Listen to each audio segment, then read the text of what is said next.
There are many different tools in which you can invest and different levels of risk that you take on when entering into said investments. In this episode, we go through some of the things that you have at your disposal and how to consider whether or not they're a fit for your portfolio. Let's get started. Let's get some money. From New Money, New Problems, it's the New Money, New Problems podcast, a show for successful professionals searching for the tools they need to navigate financial opportunities and obstacles they've never seen. Negotiating compensation, purchasing your first investment property, helping your family with money, the highs and lows of entrepreneurship. New money brings new problems that require new solutions. Join us as we work through them together. I'm Brenton Harrison, and this is the New Money, New Problems podcast. Hello, my name is Brenton Harrison of New Money, New Problems, and your host for the New Money, New Problems podcast. Over the last several episodes, we've talked about some foundational tax terms, and we also covered some of the ways that the tax return of a high income earner can affect their investments. So what I thought we'd do in this episode is go through some of those investments that you have at your disposal, talk about some terms that you may not be familiar with, and also cover how they impact not just a tax return, but also the level of total risk that you're taking on in a portfolio. And to illustrate that, I wanted to read from an article that covers something called the investment pyramid. And this is something that you see that seeks to give you an idea of the appropriate levels of risk that you take on when you enter into an investment. So I'm going to pull up on the screen the pyramid itself, and you can see at the base, government bonds / debt, money market / bank accounts, CDs, notes and bills, and cash equivalents. We're going to start with CDs because a CD or certificate of deposit is something where you are putting money with an institution and you are locking it up with that institution for 12, 18, 24 months in exchange for you receiving your principal back at the end of that period and an additional interest payment on top of it. And as interest rates have increased across the economy, I've seen clients with increasing frequency come and say, oh, I put my money into a 12-month CD or an 18-month CD, and they're telling me this after they've already done it. And if they had talked to me before, I would have told them I'm not the biggest fan of a CD for many reasons. The first is if you need to access that money before the period has expired, you pay a penalty to do so, in addition to not receiving the full interest payment. And when you talk about that penalty, you're really talking about a loss of liquidity that comes from locking your money up for that period of time. But people are enticed by what their banks offer because they say, oh, it's a 3% CD. It's higher than it's been in a number of years. And that may be true, but the CD interest rates that you receive often dwarf in comparison to what inflation is at that time. As an example, if inflation was 8% last year, it doesn't really help you to get 3% of a rate of return in a CD. But they also don't share that many of these institutions have high yield savings accounts or even money market accounts that pay a comparable rate of return, even though it may be slightly less. But a high yield savings account may be something where if a CD is offering 3%, you could find a high yield savings account that offers 2.5 without you losing the liquidity that you find when you put that money in a CD. At the base of the pyramid, you also see the first reference to bonds. And in this instance, they're referencing a government bond. We talked about this briefly in the episode on the Silicon Valley Bank collapse, but a bond is when an investor loans money to a corporation, a city, even a country, and they loan it to them for a defined period of time and a fixed or variable interest rate. And the interest rate that you receive has a lot to do with the risk that your principal will or won't be repaid.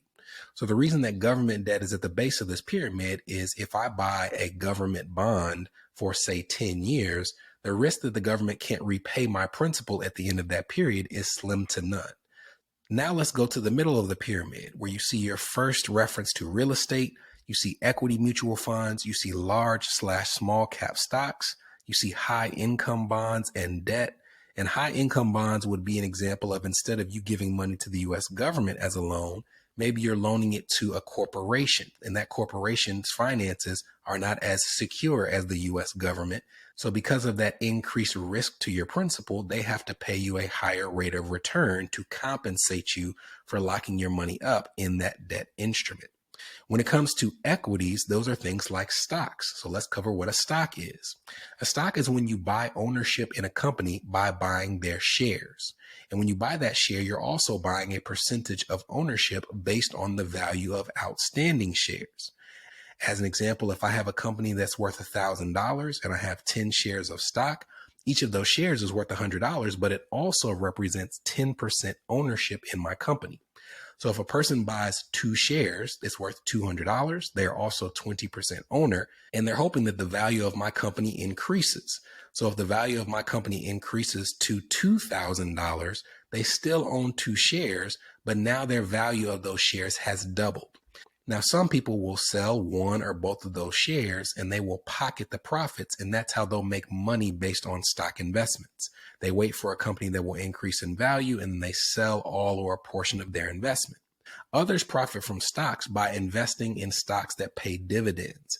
And a dividend is when a company has excess profits at the end of the year, and then they distribute those profits to their shareholders in the form of dividends. So some people will take those dividends and they'll use it as passive income.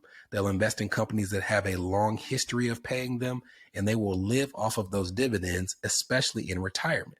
Other people, however, are going to take those dividends and they're going to reinvest them whenever they receive them. And they do that and put the money right back into the market to increase the amount of money that's being contributed on a yearly basis. But it's important to understand that whether you profit and take those dividends and live off of them, or whether you reinvest them, you still did receive them, and they are taxable to you as ordinary income in the year of receipt. So if you have a person who took and lived off of all of them and a person who reinvested all of them, they have to pay taxes at ordinary income rates at the end of the year. Now that you understand stocks, let's cover the difference between a large, mid, and small cap stock as you see referenced in the middle of the pyramid. And to do this, we have to introduce a term called market capitalization. Market capitalization is a way of valuing a company based on the number of the outstanding shares they have in the marketplace and the value of those shares. So for example, if I have 1,000 shares of stock that are available in the marketplace and each of those shares of stock is worth $10, the market capitalization or value of my company is $10,000. A small cap stock is one that's going to be seen as a little more risky because it's not as established of a company, and it's one that has a market capitalization of anywhere between $250 million and $2 billion. Mid-cap stocks are ones with a market cap of $2 billion to $10 billion, and a large cap stock is one that has a market cap of $10 billion or more. This is the New Money, New Problems podcast, a show for successful professionals searching for the tools they need to navigate financial opportunities and obstacles they've never seen. We'll be right back. Are you wondering what new money problems you might be overlooking in your financial life? If so, we've got great news. We've crafted the New Money, New Problems Gap Finder to identify potential weaknesses in your finances in areas ranging from budgeting, investments, insurance, and even the threat your extended family's finances could pose to your household. Please head to newmoneynewproblems.com/gapfinder to complete it today. Again, that's newmoneynewproblems.com/gapfinder to take the assessment.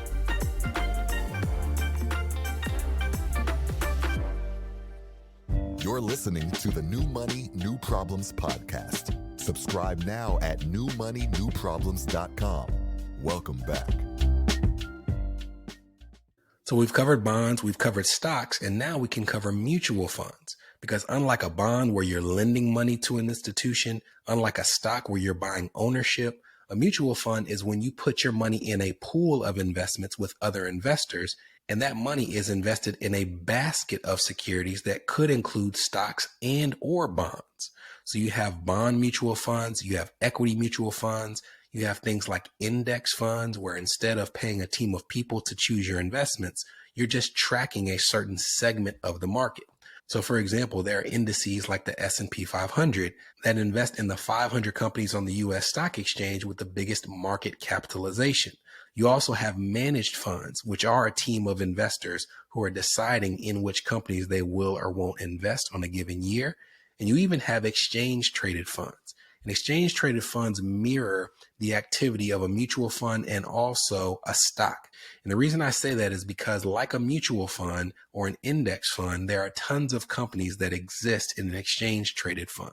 But when you have a mutual fund, you cannot buy into or sell out of that fund while the market is open. So if you try to buy into or sell out of a fund based on the price you see in the middle of the day, you can press submit on that order all you want to, but it's not going to be filled until the market closes. With an exchange traded fund, however, you will see similar investments to what you'd find in a mutual fund, but it can be traded throughout the day like what you would find in a stock. So it's something that you see not only for more active investors, but also one that you see utilized by investment managers who want broad diversification for their clients, but are also looking to be able to make moves while the market is open based on how the market is moving. So that's one reason why people would use an exchange traded fund. But you also see this with investors who use exchange traded funds and index funds instead of using managed mutual funds, because they believe that in the long term, there's not a manager that can beat the market. So they would rather just track a portion of the market and let it do what it does than pay a higher fee for a team of professionals to get them a return that they feel in the long run will dwarf in comparison to the natural movement of the market. You also see people who use these funds for tax purposes, because with managed mutual funds, the activity that those managers take throughout the year can lead to taxable investment income, in some cases, even when the fund itself actually had a loss for the year. Conversely, when you look at an index fund or an ETF, they do not typically kick off as much taxable gain as what you would find in a managed fund.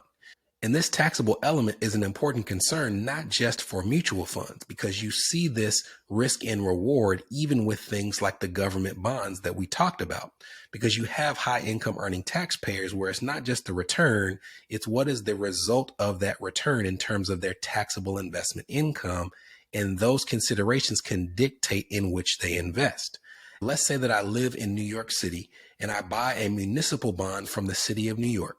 Well, that bond could be what's considered tax exempt, meaning that because I live in the locale of the bond I purchased, I'm exempt from paying federal tax, state tax, and municipal tax. And when evaluating the taxable bond versus the tax exempt bond, there's a term called the tax equivalent yield, which means even though I'm receiving lower interest on the municipal bond, if I compare it to what I get after taxes from the corporate bond, there's a break even where it makes more sense to use the municipal bond, even though it's technically giving me a lower rate of return. This is an example of how the return and the taxation can marry together to influence the investment decisions of a high income earner. You also see a reference to real estate. And it might be easy to assume that that simply means you bought an investment property, but it doesn't have to be real estate that you own directly. It could be real estate in the form of something like a REIT or a real estate investment trust. A real estate investment trust is when you pool your money with other investors and the managers of that REIT invested in properties either directly or through its debt components. But regardless of the ones you choose, many people choose REITs because they are passive income vehicles. You see, REITs have to distribute at least 90% of their income to their investors throughout each year. So you have those who will participate in these REITs to get that passive income, but they should only do so with the understanding that while it does produce that income, said income is also taxable as ordinary income in the year it's received. So a knowing investor would put money into that option, understanding that they're going to have to pay income taxes on whatever they receive. But you also have unknowing investors who will have significant exposures to REITs, either directly or as a part of their investments in other areas, without understanding that it is helping increase their taxable burden from year to year. And lastly, we'll spend the smallest amount of time on the riskiest investments at the top of the pyramid. At the top of the pyramid, you see things like options, futures, and collectibles. I don't want to spend a lot of time here because I would say that for the overwhelming majority of investors, they have no reason being at the top of this pyramid because, as we've covered, you may not be in a position where you can afford to risk the money that you would put at the top of this pyramid. But for things like options, you're really talking about a speculative form of investment that gives you the ability to buy a stock or sell a stock at a predetermined price. So for example, when you talk about a stock option, you're really talking about a contract that gives you the ability to buy or sell a stock at those predetermined prices. And when you enter into those options contracts, you're getting an option to buy or sell 100 shares of stock at a time. So it's not just the value of the stock that you're dealing with, it's also the value of the options contract itself. So there are different types of options called put options and call options. A call option is when you are betting that a company's value will increase over time and you are buying the right to purchase shares of that company at a discount to its future price. And a put option is the exact opposite. It's when you're thinking that the value of that company will decrease and you'll be able to sell those shares for more than its current market price. Now, I'll tell you, the only reason I'm even explaining why these options contracts work is not because I'm recommending that you do them, but so that I can illustrate how you can lose 100% of your investment in an options contract, which is why you need to be careful. Because if you have that options contract that allows you to sell it at $70 per share, it's only for a certain period of time. Well, if the value of that company goes below $70, it's what's called in the money. It means that you are holding an options contract that you can exercise at a profit. But let's say that the value of those company shares never goes below 70. Maybe it never goes below 100. Well, now instead of a contract that's in the money, you have one that's out of the money, and it's essentially worthless because you do not have a spread between the value of the share and what you can sell it for. That's it. A broad overview of different investments at various levels of the investment pyramid. Maybe this introduced you to or increased your familiarity with a certain type of investment and you want to do more research. If you haven't already, please remember to join our email list and let us know what episodes you want to see in the future. And whatever you submit just might be the next thing you hear on the New Money, New Problems podcast. See you soon. From New Money, New Problems, this was the New Money, New Problems podcast, a show for successful professionals searching for the tools they need to navigate financial opportunities and obstacles they've never seen.